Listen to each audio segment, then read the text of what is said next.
সামনে উপস্থিত সবাইকে আসসালামু আলাইকুম।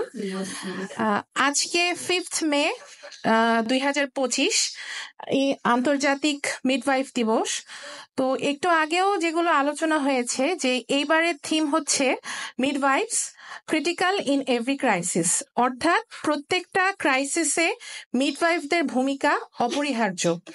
আমি যখন ইন্টার্নিতে গাইনি বিভাগে ইন্টার্নি ডিউটি করতে যাই, তখন ওখানে আমার যে ম্যাডাম ছিলেন উনি বলেছিলেন যে অন্য যে কোনো পেশেন্ট যেভাবেই তুমি ডিল করো, এখানে এসে কিন্তু একসাথে দুইটা পেশেন্টকে আমাদের ডিল করতে হয়, মা এবং শিশু।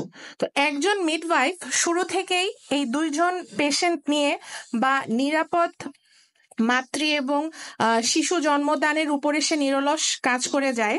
তো খুবই মানব সেবার সাথে জড়িত যে কোনো পেশাই খুবই সম্মানের, খুবই গর্বের, খুবই আনন্দের। কিন্তু আমি মনে করি এই গোলাপি মিডওয়াইফ যারা আছে আমাদের সামনে, তারা খুবই যেহেতু একটা খুবই সেন্সিটিভ বিষয়, মা এবং শিশু এবং একটা নবজাতককে সুন্দরভাবে পৃথিবীতে আনা অনেক আনন্দের একটা বিষয়। এটার সাথে যারা সরাসরি জড়িত মিডওয়াইফ, তাদেরকে আমি আমার অন্তঃস্থল থেকে ধন্যবাদ জানাই এবং তাদের জন্য আমার অনেক অনেক শ্রদ্ধা। চেষ্টা করবে সব সময় যেখানেই থাকো নিজের এই প্রফেশনের সম্মানটা ধরে রাখবা। তোমাদের জন্য অনেক অনেক শুভকামনা। সবাই ভালো থাকছে।